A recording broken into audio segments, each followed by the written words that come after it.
This is the 7 habits to keep my life focused, improved, and this is how I lived my life 2018.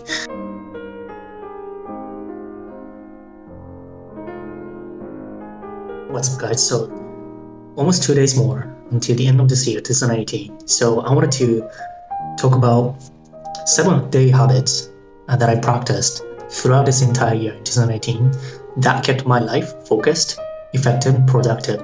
So you can do something as I did from 2019. So first thing that I'm going to talk about is waking up early.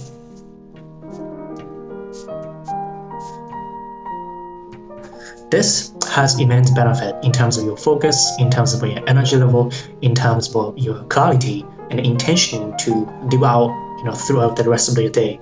Because when you're waking up early, when everybody else is sleeping and everything else is really quiet and calm, then you have all the luxury to take advantage of that quietness and the calmness to focus on what matters most to you. So I usually wake up as early as 7 a.m. or even 6:30 or 6 a.m. I haven't got to myself to wake up 5 a.m. yet, but I used to be a huge night owl. Remember, if you're in college, then you can easily imagine yourself staying late at night until 2-3 a.m. binge watching movies before final exams. I was kind of that student. But slowly after graduating from university and 2-3 years of working as a professional, I started changing my daily habit because I used to wake up 10 a.m. I was literally waking up 10 a.m., go to the office before 10:30 a.m. And I was pretty sleepy. And then when I get to the office, everybody was already there and chatty. So I couldn't start my day on a high note when, situation environment is quiet, so that I can maximize my focus. So waking up early is going to have immense benefit. Quiet, calm, less noise, and you can have clarity and an intent to live what you want to achieve today without anybody distracting you. So that's number one thing, the daily habit that I embraced and embodied this year in 2018. Second daily habit to keep and practice is to meditate. Meditation goes hand in hand with waking up early. When you do meditate, usually people recommend doing it either in the morning or at night. I started meditating only 6 weeks or 7 weeks ago after reading one of the best books that I read this year called The Code of the Extraordinary Mind. But anyways, so I started meditating after waking up, after drinking water or protein shake or eating a breakfast. I go sit on a chair looking out through the window, and then I sit aside 5 minutes or 10 minutes and I do guided meditation with headspace. And the cool thing about meditation is that you can clean, it's kind of like a daily cleanse for your mind. This is kind of a good analogy I read in a book. We take shower every single day, right? To kind of wash off the dirts and stuff and feel refreshed every single day. So physically, we are taking shower, literally we are taking shower to wash off our dirts, right? But mentally, spiritually, psychologically, we are not really taking shower every single day. It's so common that we carry some negative feelings or anxiety or concerns from past days, carrying on, overriding those negative feelings and anxieties, even regret and disappointment over to the next days in the future, and which is not good because feelings, yes, emotions are really subjective feeling to us. It's truth, right? But at the same time, we can have a choice. We have a choice to interpret how to react against emotions. So one of the things that I learned about is about how to react and how to interpret each individual emotion event is that we have a choice to react against external environments. And meditation is the ideal way to kind of set a time aside and then observe and become aware about how we are dealing with daily events. With this age, it's so busy. Everybody's trying to get your attention, social medias, people, emails, family, friends. It is so hard to even have the long, quiet time to reflect back on your daily rituals or your feelings. So meditation allows us to really think about, reflect back on our feelings and thoughts and how we are doing with our emotions. So this gives us time to kind of take a step back, have a distance between emotions and a body, mind and a body, and kind of let go of like negative past. It is okay to have bad experiences, mistakes, or failures, but it is not okay to carry them on for like longest time. So meditation is really about cleansing mind, and then meditation can be extended to have such exercise such as gratitude, forgiveness,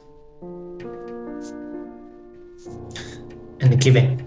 So what I do with the meditation is I focus on what I'm grateful and what I'm appreciating about things and people. And then if I have some regret or disappointment towards something or somebody, I try to forgive them. And then lastly, I focus on what can I do to give back, or what can I do to contribute back to the people around, society, humankind overall. So meditation is number 2. Third thing, this is another thing that I started doing again, which is about reading books. Maybe you've heard about this quote that one of the most successful CEOs read at least 12 books a year or so. I don't quite remember the exact numbers, but at least they read 1 book a month minimum. As opposed to average people, they read probably like non-fiction books. They probably, I think, read like 5 books a year or so. So this year, I read at least 10 plus books. Reading is really a process to humble yourself and open up your mind, mental bandwidth to new knowledge, new wisdom, new experience. It is not just about reading about novels, reading about history or about arts, fictions. You can pick up any books about, let's say, social intelligence,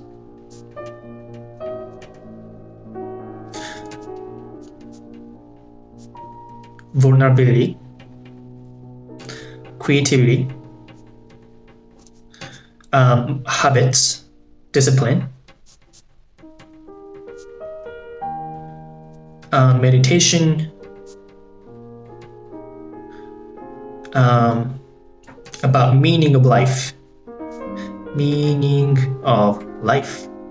So these are kind of stuff that I learned from books just this year. So meaning of life, man search meaning, what's really great, man search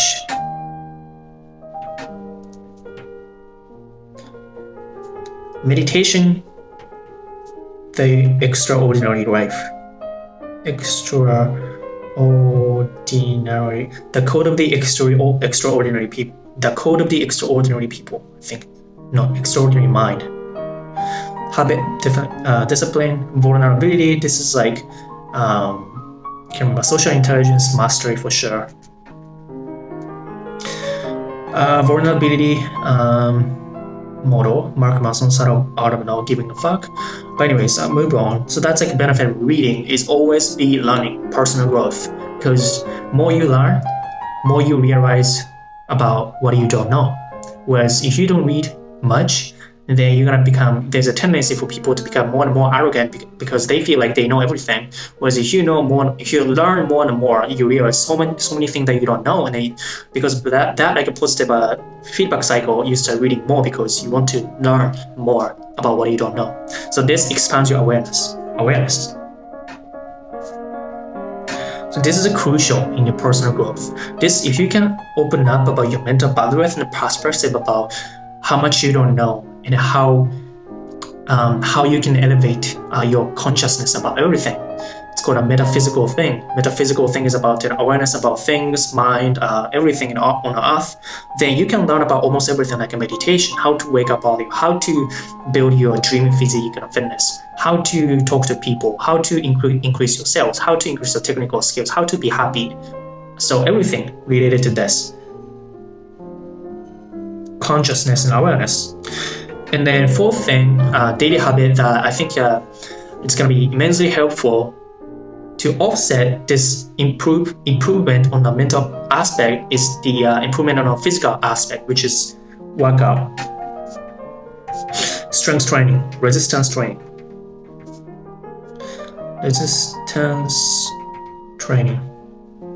The benefit includes increased focus, increased confidence, increased testosterone. On the other hand, it will decrease stress hormone called cortisol. Stress. It will decrease stress for sure, increase sleep, and the general mood as well by exercising. So workout is really about just whole habits. You want to balance out your improvement, taking care of your mind and also body. So this workout is going to take care of your body part. It's not just a physical sense, but also on a hormonal level as well. By working out, not just by running, not just by swimming, but actually picking up some heavy stuff and then lifting up, it'll task more on your nervous system, and then it'll induce, your body is going to induce more hormone like testosterone, and it will reduce cortisol. So it'll be really beneficial for you to maintain a high level of focus, high level of positive feeling of confidence. So this is really crucial. Just reading books probably is not going to be as beneficial for you as combining it with working out in the morning. So I do that in the morning 5 times a week, right? And then fifth thing that I do, I started incorporating drink a lot of water.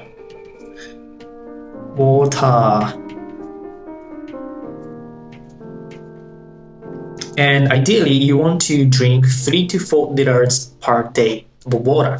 More you drink water, more your body is gonna flush out toxins and detoxing, because more water coming into your body, the more your body thinks it can flush out, because there are abundance of water, so body doesn't need to retain so much, and therefore you're gonna have a lot of nice circulation of the water and toxins getting flushed out from the body, and which is good.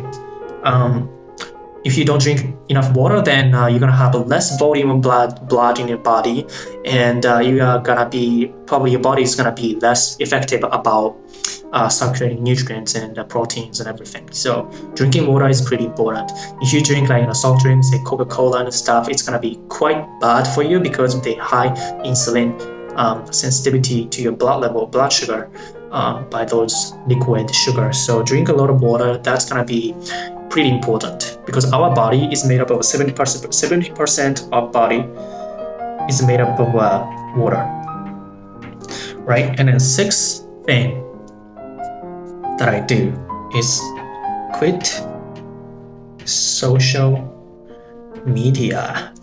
I don't really mean quitting social media, but cutting down social media time. So I start checking Facebook or Instagram or even Gmail first thing in the morning.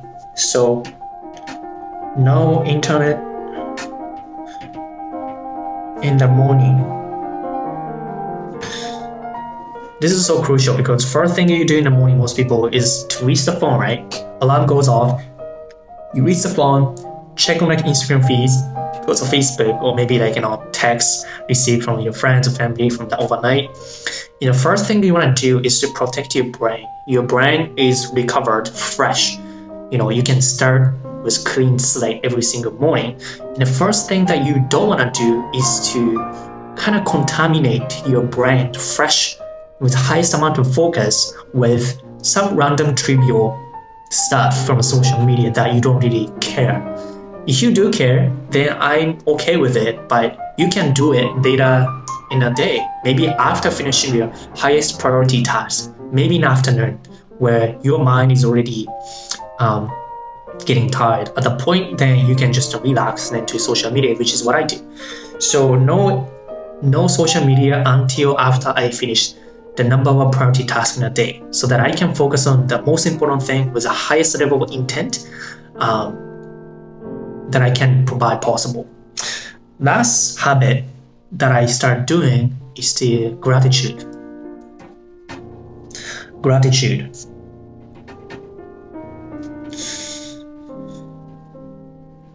Gratefulness exercise. So this can be incorporated back to meditation as well. This is gratitude, but it's so easy to get caught up in this modern society's engineered demand by capitalistic companies, mainly advertisement of Nike, Adidas, watch, cars, TV, new iPhones, new MacBook, and this and that, and the list goes on, right? I think this is called engineered demand. The author of the Code of the Extraordinary Mind said it as engineered demand because these are not real demand. We don't need to have enough of those materials, but these companies try to make you feel like you need to have this to feel and become enough. So a lot of YouTube ads or even other YouTubers doing the fitness clothing haul, they do it and then they say, oh, you need to get this is so cute, this is so cool. These are all engineered demand. They want to make money. That's why they say, oh, you got to get this to be a cool kid. No, so I stopped doing it and I started appreciating what I already have, right? So it's kind of like the cool analogy that I can think about is that 2 glasses of a cup, each are physically half full and half empty. And it is up to your perception to see that glass either half full of water or half empty with water. In terms of physical sense, they have the same amount of absolute volume of water in a cup or glass.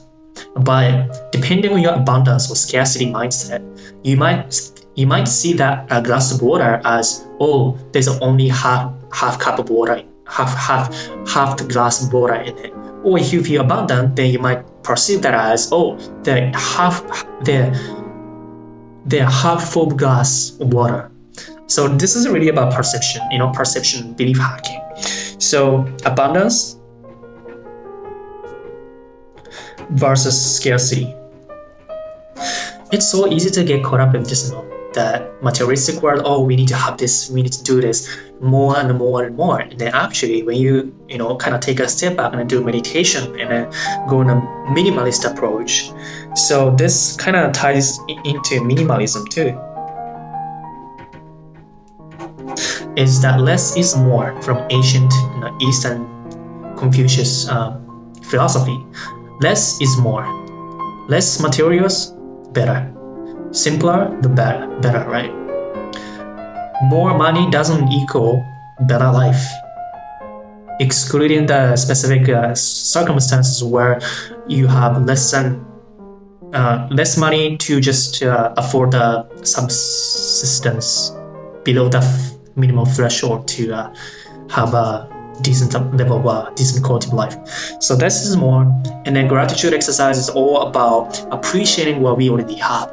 Appreciating, oh, I wake up on this clean and quiet apartment. I feel grateful. Wake up and enjoying a nice view. I feel grateful to be in this moment, in this place with this view. To be grateful to have gone through so many maybe difficult, struggling events, maybe hardships, or maybe friends that you really enjoy talking to. You can be grateful and appreciative about those stuff. And then it's kind of like making your cup in a heart fuller by appreciating, taking a moment to appreciate. That's going to give you so much more perspective about what life can offer to you as opposed to what you lack. Not focusing on what you don't have, but instead focusing on what you already have, and then be grateful and then be positive about it. In that way, maybe you don't need to feel like, oh, you need to do this more, you need to have this more, you need to buy this more, you need to get more attention from people, validation, affection, approval. This negative vicious cycle is the reason why people kind of feel lost. Even if they buy more and more, they earn more and more money, but they feel like meaninglessness in the modern society because this whole capitalistic, materialistic world creating engineered demand to make us feel like we are not good enough, to make us feel like we are not good enough, even if we are making enough money, even if we have enough materials, it's all this like engineered demand. So it's important to take notice of that and then think back and reflect, do I need more to feel happy? Does this make me happy? Or am I kind of neglecting something important in my life that I already have? For example, sometimes I feel like, I feel so great because I worked out and I have the muscle soreness, and I feel grateful because that means I'm taking care of my body and fitness and health. I feel so grateful because I can focus on things with a higher focus and higher level of confidence as well. Sometimes I do gratitude exercise for my own daily habits like meditation. I feel grateful that I do meditation every single day because that's important for me to have that kind of balanced mind and body. Sometimes I do appreciation exercise for some negative human relationship or interaction that I had, and then I kind of take an approach to appreciate those stuff because that made me feel a little bit uncomfortable in the moment, but after a while I kind of noticed that I was reacting to that in the heat of the moment, but that made me grow as a person to have more awareness about how I feel and how I react against those events emotionally or logically. So everything can be taken as a gift. As the Search of Meaning's author said in a book, you can interpret any events however way you want. You have the power, a right, a choice to make to interpret each and every single event, even if those are in really tragic events. It's called a tragic optimism. You can retain a choice to interpret against events. So we have that. With that said, this is the 7 habits to keep my life focused, improved, and this is how I lived my life 2018. And maybe you can learn a thing or two from this video. Hopefully you enjoyed this video. I'm gonna be releasing another video about daily habits, books, tricks to improve your life, how to reach goals. So stay tuned. With that said, I'll see you guys next time. Bye bye. Happy New Year.